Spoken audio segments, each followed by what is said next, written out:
Auzubillahiminashaitanirrajim. Bismillahirrahmanirrahim. Assalamu alaikum viewers. I'm your host Faiza Naqvi with a prayer. May Allah keep you all safe, healthy and blessed.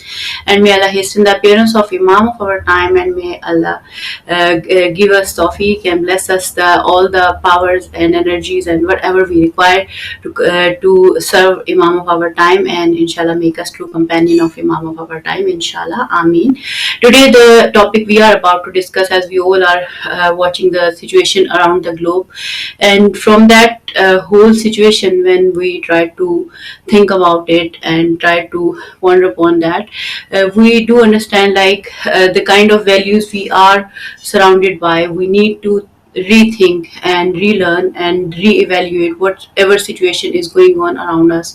And for that matter, especially as a Muslim, and especially as a Muslim, we need to consider the mission of Prophet, peace be upon him, and the values he has given to us through Quranic sources, and his life, and Ahlul Bayt alayhi salam as well. So what kind of vision should we today the topic we will be discussing is related to the vision for our community, the community which is especially living in the West, and kind of values they are watching around them, and the kind of values they should and they must aim for and they should work for, because we do have economic, education, economics, health, and there are so many other segments of our lives which are related to us. And it is not just being as a Muslim something we need to ponder upon, but as a human being also our conscience has some values as well. So those values, those innate values, we need to establish those values in our lives no matter where we are. So when we resist the values given by West and the ideologies they have shared with us so far, and the kind of result we are watching nowadays, so then we come to a conclusion: we need to resist, and we need to establish, and we need to think something about it. So what kind of you can say the kind of institution we need to build in order to start a new journey of resistance, true human values, true conscience values, true divine values, true values Allah subhanahu wa ta'ala has given to all human beings. So we'll talk about it a little further in details. We do have a very prestigious guest with us, Sayyid Mohsin Abbas, and we'll see what kind of vision he would like to share with us about the topic. We'll move on to our guest. Assalamu alaikum, Muslim bhai. Thank you so much for joining in, and really honored to have you on the show. First of all, I would like to ask something like, why do we need a vision for us, especially regarding establishment of the institution, especially for the people who are living in West? Because we have been discussing these things quite a few times in different under different topics. So today we are specifically touching upon these lines. So how would you introduce the whole topic, and what would you like to share? Well, I'd like to start with the Holy Quran. Bismillahirrahmanirrahim. The concept of tafakkur in the Holy Quran, of thinking. There's the emphasis on pondering, reflecting, thinking, basically going through a process of intellectual analysis of everything. And in the Holy Quran, it proceeds then to do all that. Allah subhanahu wa ta'ala starts to talk about everything from the universe, the realms we don't see, down to the most micro level of ants crawling around or in dark nights under stones and whatnot. So the Quran leaves very little out, although it doesn't specifically touch on every word concept. So for instance, the idea of insurance may not be there. For instance, the institutions of insurance which have emerged very recently may not be mentioned in the Quran directly, but the principles which the Holy Quran points out will certainly include all of such issues, even the ones that pop up in the 21st century, which may not have been there in the 7th or prior to the 7th century. So that's just one example. So the Holy Quran is first of all a full thinking man's tool if it's used in the absolute way that it should be. So the first think tank that evolved from the Holy Quran, and this is the word first institution I'm going to focus on, a think tank. Now, the word think tank was only picked up in the West in the 19th century, really, mid-19th century onwards. Think tanks generally have not emerged until the 1980s and 90s. I think half of the think tanks that exist in the world today, maybe 11,000 or so of them, they weren't even in existence more than 30 years.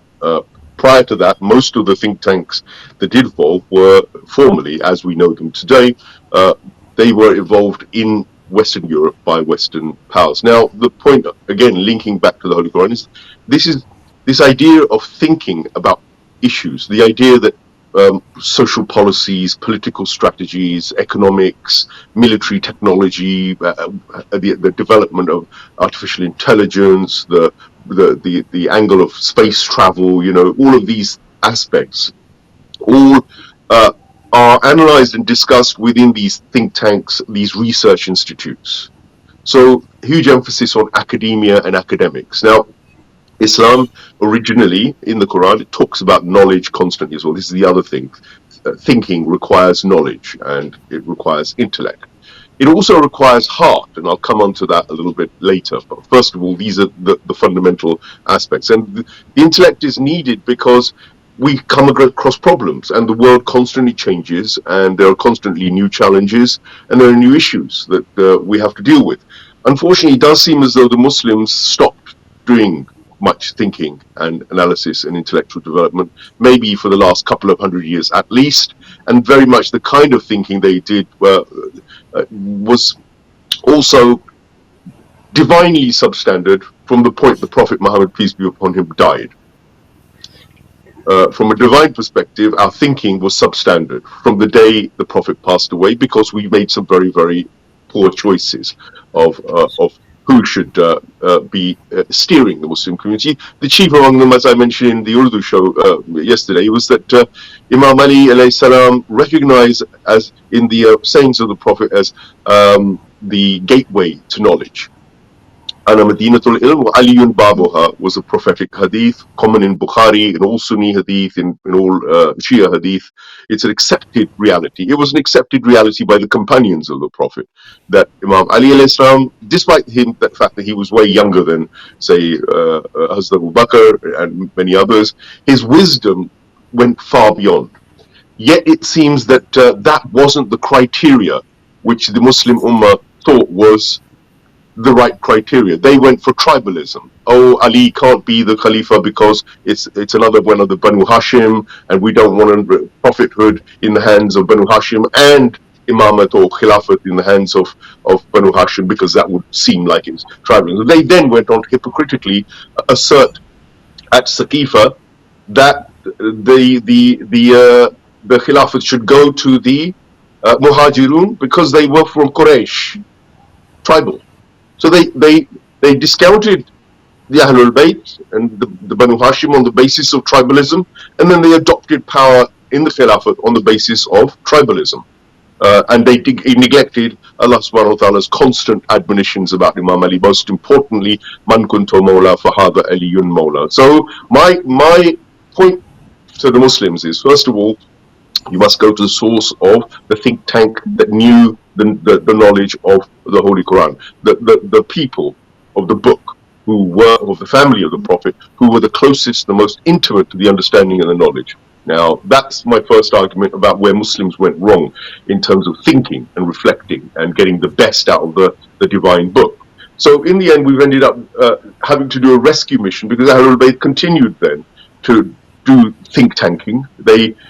From Imam Zain al-Abidin al-Islam even onwards, of course, Imam Hussein al-Islam, Imam Hassan al-Islam constantly were there advising, developing institutions within Medina to try and persevere with Islam in spite of the Muslim imperialism, which was all about conquest and making excuses for plunder and fighting and gaining ground and territory, because they'd acquired this taste that suddenly this new religion called Islam was able to help them conquer things that many people then began to continue or continue the Islam simply because it was bringing them economic wealth. Muawiyah, the Bani Umayyah, who were sitting in governorates of Syria, you can see clearly what their objective was. It was all about territory, it was about money, it was about accumulation of power.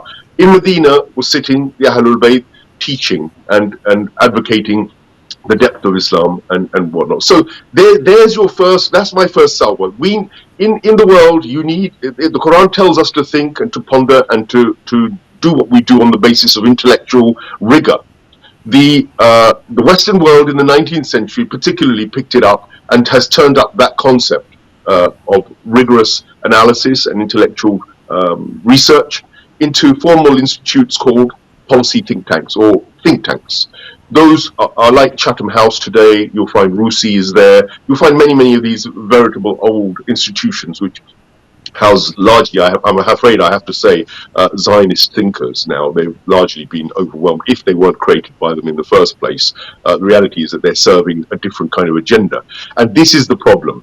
If research think tanks are only about intellect, then you can use the intellect in a negative way or a positive way. Scholars, when they're good, will be in paradise. Scholars, when they're bad, will be in the worst place in hellfire. This is another statement of, I think, either the Prophet or Imam Ali. One of them definitely said, you know, who are the best? Somebody asked him, who are the best people on this earth? He said, the scholars, when they are good. Who are the worst people? The scholars, when they are bad. Scholars and academics are the ones that will drive these research institutes. Unfortunately, the money comes from people who are bad by and large. People who want control and want power. They don't want the good of humanity. The Quran advocated us to make thinkers and think tanks and policies which were based on the good of humanity, the balanced good of humanity. So this is the struggle we have. We have over 11,000 think tanks. Majority of them are still in the West. The ones that arrived in the East tend to be Oriental in the sense that it's Chinese or those kind of regions, the Far East. The Central Asian world, the Muslim world, has think tanks, but very few and far between. And again, they seem to be rather influenced and controlled by Western neoliberal think tanks as well. And again, as ever, we model our think tanks perhaps on them. I would add to the Western think tanks, the thing that is missing is spirituality and heart. The heart and spirituality should be the important features, you know, and ethical akhlaqi, moral core should be the key difference between any Islamic think tank, real Islamic think tank, which roots itself in Ahlul Bayt, and anything we see in the West. But essentially, it's an extension of the Shura, it's an extension of what the Imam Asumin did quite often, and it's the dissemination, of course. They could disseminate knowledge individually, and Imam Jafar as-Sadiq al-Islam did this essentially by creating 4,000 students plus in his time alone, in his time in Imamate. Excuse me. So you can see that there, a man with great knowledge and great wisdom can be a think tank in himself, in and of himself. That's what they were, and they could advise, and they had their mechanisms of spreading the word and teaching, and institutions were built. So this is my argument, that many institutions are required, educational institutions, political institutions, which have a policy think tanks behind them. You need environmental institutions. You need even cultural institutions that drive what our cultural narratives might be. And you need, of course, economic think tanks. So economics, politics, education, environment, you name it, whatever it is, it must have well thought out, well researched, balanced, heart-led, and morally grounded, divinely based thinking. And I think that if I just briefly now conclude the first part by relating to why is it necessary for us, particularly in the West, as Muslims. Because, I'm not at state level, we're not at state levels, that's for governments, and there are governments like the Islamic Republic of Iran, no doubt, who have think tanks and developing policy, and you see them manifested in their policies around the world. For example, helping the oppressed in West Asia was a policy. Imam Khomeini had a vision, a dream, and then his government departments, the Foreign Office, the military wings, all set about following that policy based on research they did in the area. And as a result of it, you see today that Gaza is being supported. And of course, we also think that change just comes spontaneously. It doesn't. Most things that are done in the world today, excuse me, most movements, most ideas, most policies that come out are very deliberately hatched through research that academic institutions do, these think tanks do, and then they pass them to, they influence or political institutions, economic institutions to push these ideas, and those ideas are married not only through state policies around the world, but through individual, independent international agencies like United Nations, the WHO, the nuclear proliferation authorities, whatever middleman agencies, World Bank. All of these things are pushed forward in big institutions that are supposed to be independent. They're not, but they're supposed to be.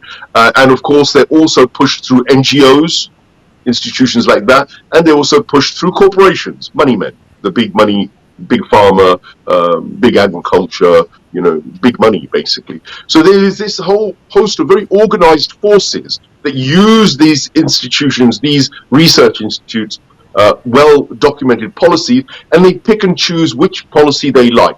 And they end up justifying also with statistics and with arguments about why they want to go down a particular course or a particular policy. One policy might be, we want to promote LGBT in the world. So we're behind the gay movement, we want gay equality, and that must be rolled out in Muslim countries, the global south, wherever it is. That's part of our ethical demand. That's what these corporations do and say. That's what a lot of the states, United States, do and say. You take their money, they have a package to offer you. You've got to give something in return. Often it's many, many of these things that their policy institutes have told them. And most of it ultimately is designed towards giving them power, giving them money, and to control those societies that they go and impose these ideas on. So there we are. That's hopefully linked it. And so everything you do in your daily life, from what newspapers you buy, to what tea you drink, to what school you send your children to, what curriculum they read, to the parties that you vote for, to the way your councils are run, every one of them has behind it a link ultimately to a research institute, to a policy think tank somewhere, somehow. That's how business of managing nations and people and societies is done. So if you think that you're beyond the impact of a research institute or a policy think tank, then you're grossly mistaken. And what I'm advocating is that the Muslims here in the West need to have their own policy and institutional think tanks because we don't have them, and we're not. And therefore we don't have a intellectually and heart-based vision or direction. That's fine. So what I could understand from your conversation so far is that think tank is like a brain for a nation or a country or whatever we are doing. Is there is a think tank behind us and behind that thing, and for each segment of our society. For example, if let's suppose we say laws, let's suppose we say culture or civilization or performing arts, whatever, like agriculture or anything.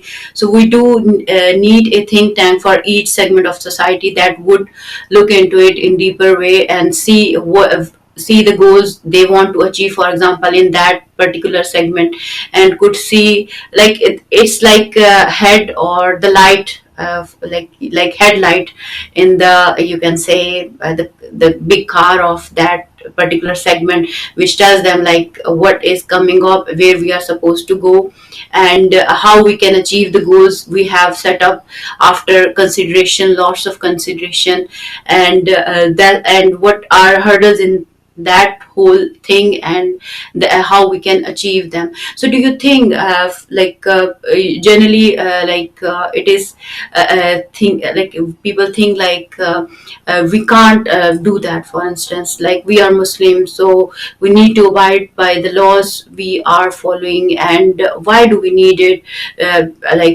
Do whatever is being done around us and follow the instruction and stuff like that. So do you think it is a practical idea to have a think tank, Muslim think tank, that could look at the vision for the whole community, not only the Muslim one, but for the humans as well, because all the divine laws that comes from Allah Subhanahu wa Taala are connected to human conscience as well as humanity as well at large. If they could look into that, into these laws in a proper way, and as you suggested earlier, like you need a heart to understand so many things, and you need a heart to think. A thinking heart is required for that matter, and purified heart is required. So do you think we can create a think tank, and for each segment of our society, like for example, let's say if we want to work on politics, like how Muslims should connect to the politics of this country, because there are so many laws, as you suggested, which are not resonate with our laws, or they are not we don't accept them as a laws, for instance, in the sense they like contradict Quranic values and stuff like that. So do you think we can create that kind of think tank? How would we do that, and how that think tank would work, and what who can do that, and how would you create that kind of, the map, you can say, or which we require to understand the whole thing? Well, I think we have a lot of inspiration that we can draw on in history. For instance, people like Allama Iqbal, very famous even today. I think if you read Allama Iqbal, you'll find a vision. You find that he had a dream and a vision, and we haven't even done justice to people like that. And the Iqbal I raised because he had an interesting mix of East and West. He'd lived in the West and he understood the West back in the early part of the 20th century as well, and maybe earlier than that as well. But he worked here. He was a lawyer and a poet, and he was a great thinker. Now, I can't. In the formation of Pakistan, no doubt there were a lot of these thinkers that got together and had a vision, had a development. So we've had it in our history, even recent sort of contemporary, relatively contemporary history, that we are capable of thinking on a very, very deep level. So I think that the connection again I did with Iqbal was because his critique of the West wasn't entirely critical. I mean, he also saw the good, but he saw where they were going to go wrong and what the problem was. That these thinking institutions and the direction of the West was generally, whilst it was couched in flowery language, and they would talk about the ethics and the morality and all of that side of it, and have some sort of semblance of trying to create a civilization that was supposedly democratic, had human rights and all these equality mantras that they've gradually developed. He also recognized at the heart of it there was a greed, and that's where Muslims have an obligation to create the sort of think tanks that have a heart and base themselves genuinely on empathy, on love as well, on compassion, who genuinely base themselves on balance, and a balanced, fair, equitable, bedrock for society to build on. And of course, that battle has been going on, and I think that, I guess you can focus on Ayatollah Khomeini, who also had a vision around him, Ayatollah Beheshti, Ayatollah Murtaza Mutahiri. It wasn't just a random revolution. The ulama had a vision. Like, what I find unique about Iran is that the ulama that took control there were arifs. It was urafa, not necessarily ulama, which were controlled, actually the ones who were led to the front, because of their heart and the way they worked with the communities, and because of their vision. And if you think about it, Iran, within a matter of weeks or months of coming into power, had a system called Velayat-e-Faqih, a political system. How do we think that emerged so quickly? They had a constitution rapidly produced. They had political parties and an entire system of democracy, of Islamic style democracy, that was in place very rapidly. Somebody thought that through. Somebody developed those ideas. They had think tanks that were sitting around working these things out. They may not have called them that, but that's what they were. So you can't really proceed. You can't proceed to your destination these days, I think, without getting consensus and having clear-cut policies, which aren't just opinion, Faiza. I can have an opinion. Who's going to listen to my opinion alone? Unless I can produce evidence, I can convince you, I can give you clear facts and clear evidence that what I'm saying makes sense. So if I argue, against the hypersexualization of society as a policy, as an individual, not even as a Muslim, if I say to us, well, our think tank is going to work on the sexualization of society in the West, and we're going to look at what that means. So we're not setting off with conclusions straight away. What we're saying is we commission academics to go and research what the condition of hypersexualization might be around us. How is it impacting us? How is it impacting the governments? How is it impacting the children and the society at large? How is it impacting our civilization? And what will be the results? If we look at the statistics and the trends and expertly break them down and analyze them, we can start projecting and say, okay, if this continues and we don't do this, then we can come to conclusions that it's very possible that society will end up like this. Our children may have more mental health problems, they may be more sexually confused, they may become more hedonistic, they may become far more, violent, and of course I'll carry on with that example, because if you want to look at porn culture, you want to look at the development of promiscuity, the social media rise in availability of human beings, and more access and more of this kind of possibility of being wantonly led by carnal desires, for instance. It's there. It's so accessible, and it's already having an impact. For instance, on for example, men and women, the way they're engaging, the way they're making relationships in the West, and the impact on men and the impact on women. I mean, all of that is got to be. It's hugely fascinating, yes, and I can have an opinion on it. But if I want to make a policy about this from an Islamic perspective, I need wise, deep-thinking academics, and ideally it must be people, I think, who are qualified on a different level. Now, what do I mean by that? Allama Iqbal was a polymath. Allama Tabatabai was a polymath. Ayatollah Khomeini was a polymath. Ayatollah Khamenei is a polymath. By polymath, I mean men and women who have multiple skills, and they have a command over several sciences, maybe several areas of knowledge.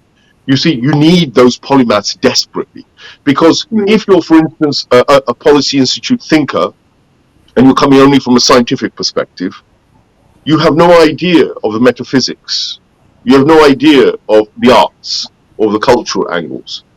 So it's a bit like then being, there's a cartoon with an elephant. There's a big, large elephant, and there are 7 Indian fakirs standing around this elephant. Each one of them has a blindfold on, and he is touching a different part of the elephant. One is touching the tail, one has got his trunk, one is touching his tusk, the other is touching his ear, and each one of them is describing the elephant one by one. The elephant is like this. Now, the one who's touching the tusk has a completely different description from the one who's touching the tail, because his knowledge level is only about the tusk of the animal. It's only if every one of those fakirs compared their notes, brought everything together and sat down, that they would have a truer picture of what that elephant is. So the elephant I'm referring to is our social political policy, our policy as Muslims. What is it that we want to create? And if we don't want to end up being blind and mistaken, we need to come together and bring experts from different fields to also apply. And ideally, you want men who are connected to the divine, spirituality particularly, who also understand social sciences and political sciences, and understand religious sciences, of course, and understand economics, They have to have a general ability. Now, that may not be a lot of people ultimately, but first of all, you've got to develop the children and the young people that have that capability. At the moment, we'll probably have to suffice with individuals who've all got expertise in a particular area and have the akhlaqiyat and the lack of ego to be able to work together to work out what that elephant is. So each one of these academic fakirs would be able to tell us eventually through all their research what the elephant is and what the elephant's nature is and what its desire, how we should treat it, what we should do with it. And the elephant I'm talking about, of course, is our social direction as a society. Where do we take ourselves and where do we position ourselves? At the moment, when somebody says to us, are you pro LGBT or not? Are you pro equality for women or not? And usually most Muslims with a knee-jerk reaction will give an opinion, not based on research or reading or the Quran. They'll give it on what their cultural perception of that issue is, and it's an opinion. But that opinion will then become part of the social culture and the norm. Because then whoever engages with our people, whatever mentality level we are at, whatever our cultural indoctrination is, whatever our stereotype of Islam is, whatever our manifestation in our own ethnic versions of Islam is, that's the Islam we're going to push. But if you had a policy think tank which genuinely gave you clear positions through evidence and position papers, and if young people were taught from an early age what those positions were and why and how, and we didn't just teach fiqh, because that's what we do with children, fiqh or parrot fashion Quran. We memorize the Quran or we learn fiqh. Two things. There's not much else that I see that our religious institutions do this. That's it. There's no philosophy. There's no creativity, no art, no cultural position that we have necessarily. There's no political vision. There's no economic vision. We don't teach any of this to our children. And what we do is we allow a neoliberal, neoconservative, fascist, quite often, right-wing, white supremacist, quite often, ideology and thinking to be the only one that fills our children. That's if they're filled at all, because most of them aren't even taught to think. They're just taught to, memorize. So they're never the idea of thinking about what society is never comes in their minds. They're not trained for that, and nor do we train them for that. We train them to make money. Just like the system tells us. We don't train them to think or to have a heart or to be, spiritual. Not really. We do it superficially. And I ask my learned colleagues that the Prophet Muhammad, peace be upon him, said, "I have come to give you but two things. I've come to teach you morality and good ethics." Behavior and ethics. Two things. So what else? If there were two things that the Prophet came to teach you, and he has this divine book, and he made the emphasis on ethics and morality, then why is that not the fundamental teaching that we do to all our children? And why is there not an entire set of policies based on that akhlaqiyat? Why are we then not looking with our magnifying glass to say what is Islamic policy on every issue, from war to economic systems to our what we put on television, how we dress?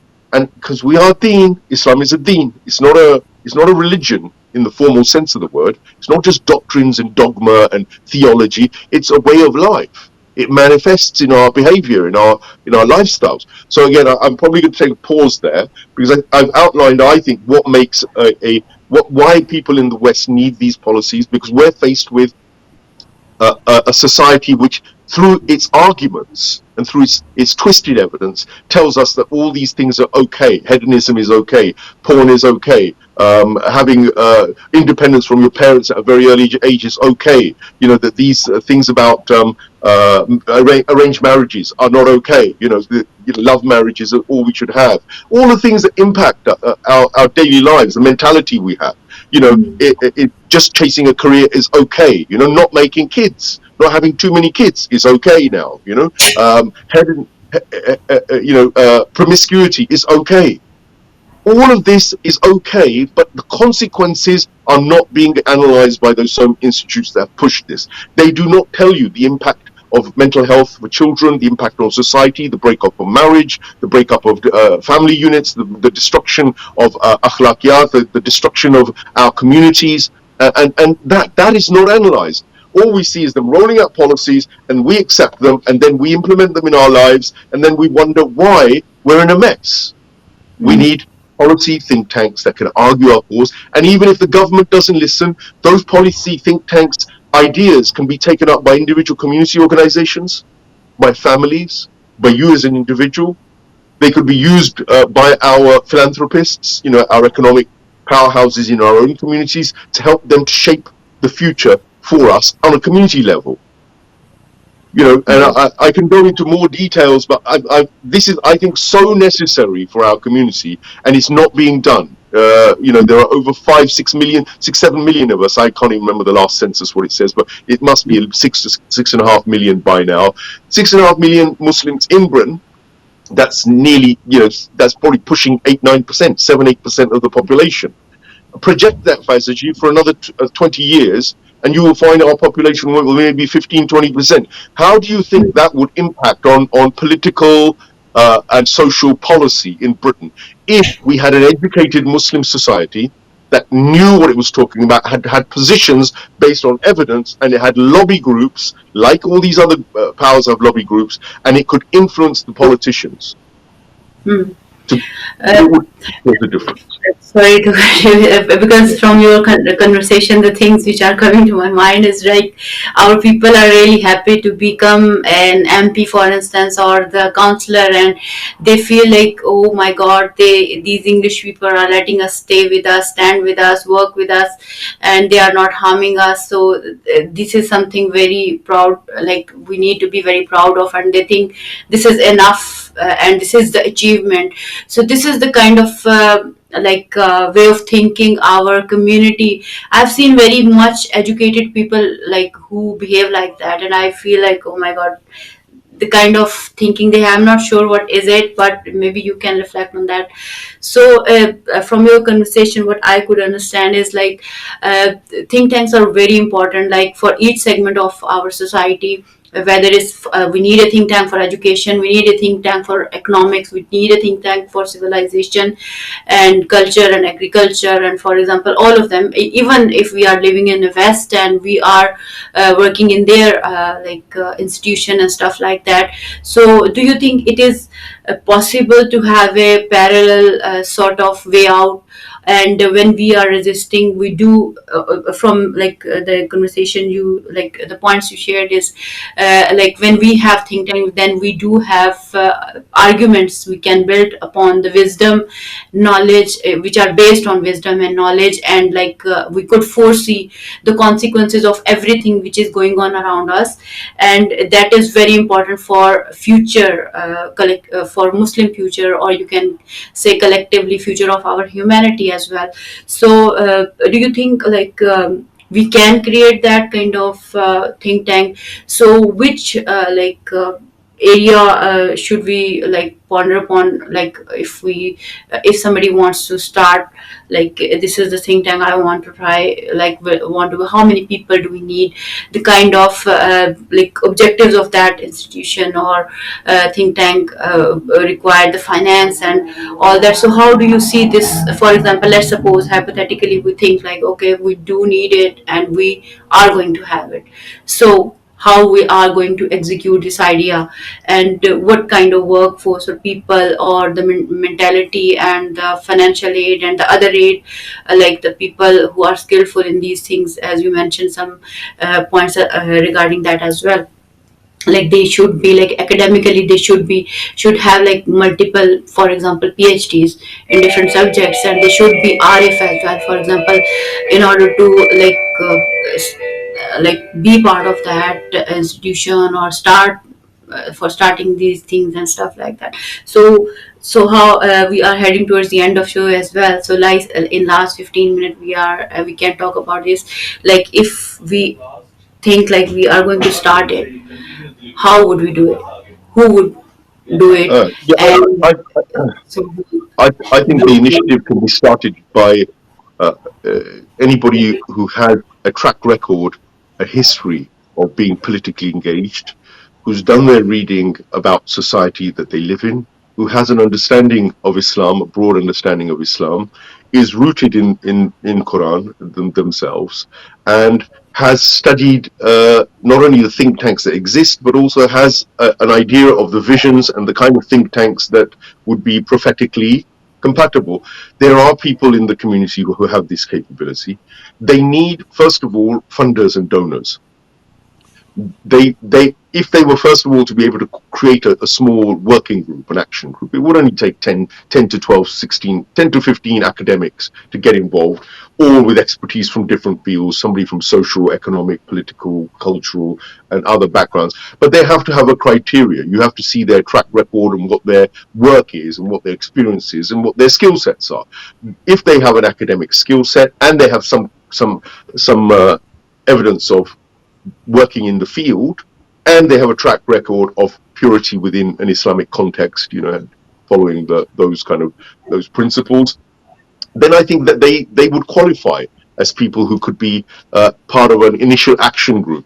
And that action group would basically have to talk to others, about this think tank and what it's doing, other academics, and they would, I think, if there was a sufficient number of people that they could turn to who had existing bodies of work that they were willing to donate if they'd already done them, or if they were willing to write papers voluntarily over a period of time, if you don't have money initially, they could also be engaged rather on a voluntary basis. But really what you need is, once you've created the concept, what you need is a treasure chest. There are many philanthropic billionaire Muslims who, if you went to them and said, look, we want to set up a policy think tank, and you've got the money and we've got the people, how about we engage together and you support and bankroll this? Or you go to the people themselves, and rather like we run channels, we also say, okay, can we donate towards creating these policy think tanks and build, whether it's an Ahlul Bayti think tank, or whether it's a Muslim think tank, or whether you want to call it just a generic think tank. The ideas would be useful for Shia, Sunni, non-Muslim. They're not things that we would say would be specifically just for provincial and for our own little communities. They must be broader and bigger. This is how the other think tanks work. One of the first ones that I've come across is the Carnegie Institute, for instance, in America. They set up an endowment for international peace, and it operates from Washington. They use all these terms, but of course these are all Zionist outfits. And the point is, they want influence around the world and they want control. Now, okay, we're not hiding the fact that we would go in and compete for interest, controlling thinking and policy, and probably we'll get pushback.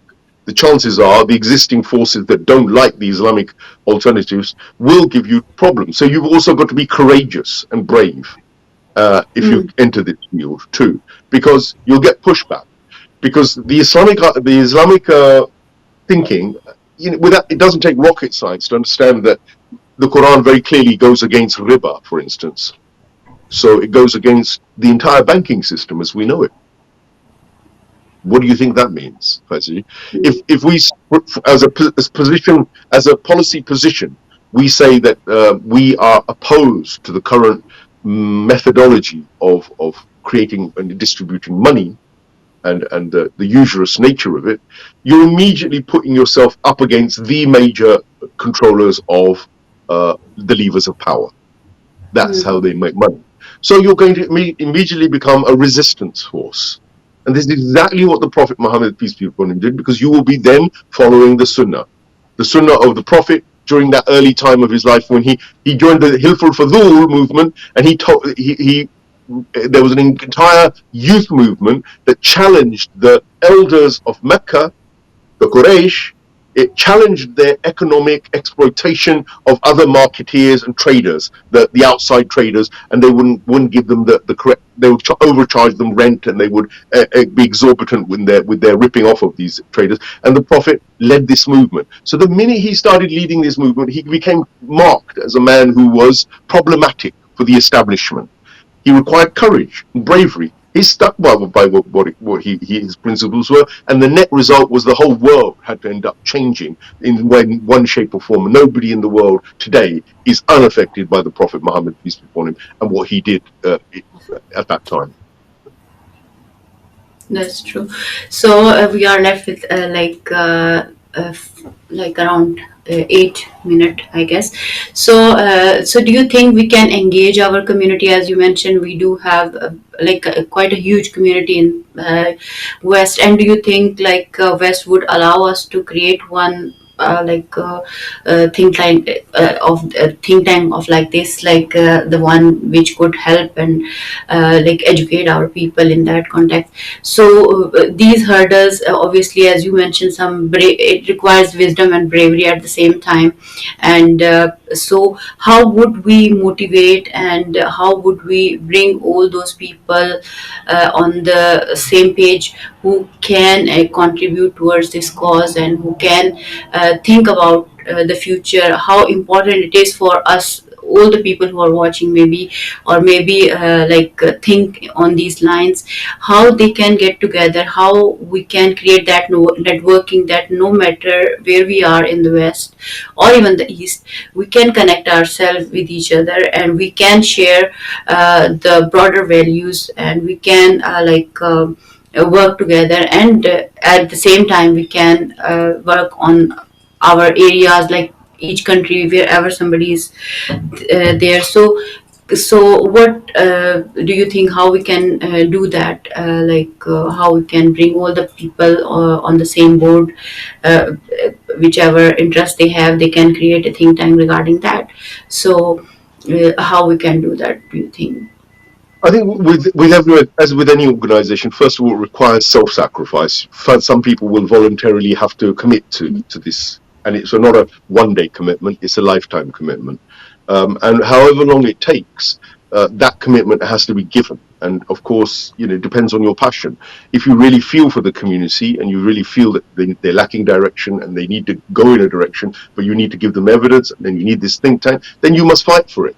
Then your heart and soul has to be. And there are good people. First of all, we know that there are lots of very, very intelligent people in our community, and there are lots of very wealthy people. We have to start with positivity, and we have to pray to Allah subhanahu wa ta'ala that He opens the hearts of not only those people who set off on this mission, but He also cleans and opens the hearts of the people receiving the message, and that they don't go into ego. The biggest problem for our communities is often ego.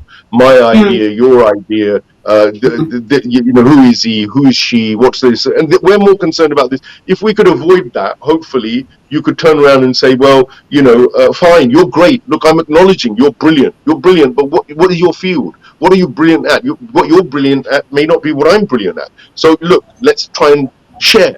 I will accept what you're really good at. You accept what I'm really good at. I'm not trying to be a Mr. Chaudhry Saab or be a whatever. I'm just saying a group will if you catalyze this movement. Hopefully there will be sincere intellectual people who will come into the initial body, and those people will then have their connections. And there is definitely a body of intelligent work. I'll tell you this, Swazaji, the amount of academic papers that exist out there, PhDs that have been written, papers that have been done.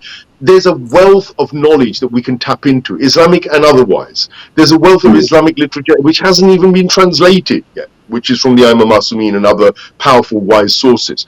This work is endless. It's not like one person will do this job. It needs to be. Maybe I can add one more thing, Mohsin bhai. We do have lots of women power. There are so many women who are just inside home. They are not as such like working women, stuff like that, but they are educated enough to do a lot of things. So, do you think we can engage them as well, and we should engage them, and they should get they should participate in these things as well, voluntarily or proactively, you can say, because there are so many people who initially they start, but actually afterwards, because that passion and energy which keeps them ongoing is so much, it's a huge thing, and it doesn't have, and not everyone have that kind of energy and passion which can lead them towards the end of their life, and they keep working hard towards the actual goal they had always been working for. So how we can create that passion, that energy, and that enthusiasm that can lead them towards that goal. We just started after 5 minutes, you can say. Okay, well, I'd say that there's no bar, no matter what ethnicity you are, no matter what denomination you are, no matter what sex or gender you are, no matter what your age is. Wisdom in Imam Ali alayhi salam was there at the age of 12. He was the one who said, I will be your wali. On the first dawah the Prophet did to his own family, all of these people were there. Hazrat Abu Talib was there. He sat quietly, but Imam Ali alayhi salam stood up 3 times, say, I am your wali. And nobody else did. Many others laughed and sniggered, but the Prophet was offering them that wilayat. Imam Ali took it. So the bottom line is, at a young age, you don't look at that. I've seen youngsters with huge knowledge. The issue is wisdom. Wisdom comes usually with age. You'd think. Sometimes I wonder, but it should be there, and time. Initially, to kickstart these things, you need people who have time, because the reality is that the people between the ages of 25 or even up to 40, they're usually so overworked. They're doing 16 hours a day, meeting their challenges on a level, because the think tanks that have created this system you live in have created it with a specific purpose to keep you, stuck, plowing the fields, going to the offices. They're not. They've done it. It's not an accident. They've got your mind so focused, you're not allowed to think very much. There's no time to think.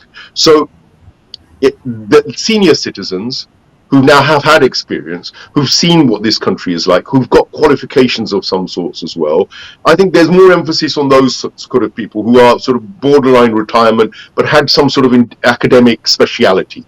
So they bring with them knowledge, they bring with them time, and they bring with them experience and wisdom, and hopefully also less of an ego, because in a young age you're also competitive and you want to make a name for yourself. At this age, Buddha Babi like me, we basically we don't have that. We've done whatever we wanted to do. Our time, we're looking at the grave now. There's another 5 years, 10 years, 15 years, goodness knows, Allah knows best. But what's the legacy we're going to leave behind? As that generation, what are you going to leave behind? Is your legacy going to be only your properties, your children, or is your legacy going to be something bigger? And one more thing, Muslim, the legacy you are talking about, the mindset we have overall, like Muslim community, especially, like we need to leave something in terms of property, and that's what something which is very important. So, how don't you think we need to challenge that as well? Because our community, most of the time, is just thinking about these things, not the vision for the community as a whole, collectively. Like, even if individually people are working a lot of good things as well, but collectively we are unable to do something more effective like these. It's really a huge issue as well. So we are not thinking on these lines, maybe in that particular effective way that could lead us to some result as well. So what are your thoughts on that? I think that we need to have a bigger vision. The Quran doesn't give us a challenge for a micro vision. The Quran starts by talking about Allah subhanahu wa ta'ala. What is bigger than the divine? How much bigger can you get? You can't. The unfathomable, the all-knowing, the unlimited, the divine reality stretches your mind to the point where it basically cannot go any further. That's the extent of Allah subhanahu wa ta'ala's yearning for you to reach out. He didn't tell you to just stay in the micro. You have to concentrate and consolidate your micro realities, but you must not forget the macro reality, and you have to have a balance between the two. So I would say, let's create a think tank. Let's create a policy development unit. Let's do it initially through academics that are well known in the community, that have a stature and a genuine track record of excellence. Let's do it with people who have a sincerity and a love for the idea of bringing Islam to a world and a people who basically at the moment are taught to hate it. First thing is, by bringing Islam to us, we should be much better about presenting evidenced reasons why we follow anything in Islam. Once you've got a community that is intellectual and understanding and also practices that, then your neighbors will start noticing, your neighbors will engage with you. You don't need a big revolution at a government level. You have to touch the hearts of ordinary people. We don't need to topple any government. We don't need to take up arms. We don't need a revolution. What we need is a revolution of hearts and minds. And you do that through intellect and your akhlaq. Two things. And you root that in the Quran. And that everybody can do. I can do. I mean, I can do that in my own area. But if I'm uniting within these things, then I will be given the tools. If I ever want to find out why I believe what I do, I must have the reason argument. And in terms of political representation, the think tank must naturally lead to some sort of physical manifestations. One of those has to be a political party. The think tank will naturally take its ideas to a party which will propose a set of policies on law, on relation, on gender, on every issue that mainstream has. We would also arguably use that evidence to become a voice on the political spectrum. At the moment, Faizaji, because you don't have policy think tank, because you don't have ideas and evidence, you do not have a legitimate voice on the political platform. What we do is we join Labour or Tory, Republican or Democrat. Both of these are neoliberals. Both of these are neoconservatively driven. Both of them are Zionist backed. All of them have agendas which support the corporate, the nasty, greedy corporate money mafia agendas. That leaves you saying, oh, whether you join the left or the right, you're always going to be voting for something haram, quite frankly. That's the truth. Thank you so much for your time. Moderate middle space. Yeah, we'll have to talk about it later in next some other program. But I'm really very grateful for your time and contribution. May Allah protect you and bless you with long, healthy, blessed life along with your family, inshallah. And to the viewers, I would say, as Mohsin Bhai has suggested as well, we were talking about the vision for our community, and our community should work to in order to establish think tanks related to education, politics, whatever you say. And we should build these kind of thing and think about it carefully, and we should act upon that as well. So I'll see you inshallah next week, and thank you so much, and I'll take a leave now. Allah Hafiz.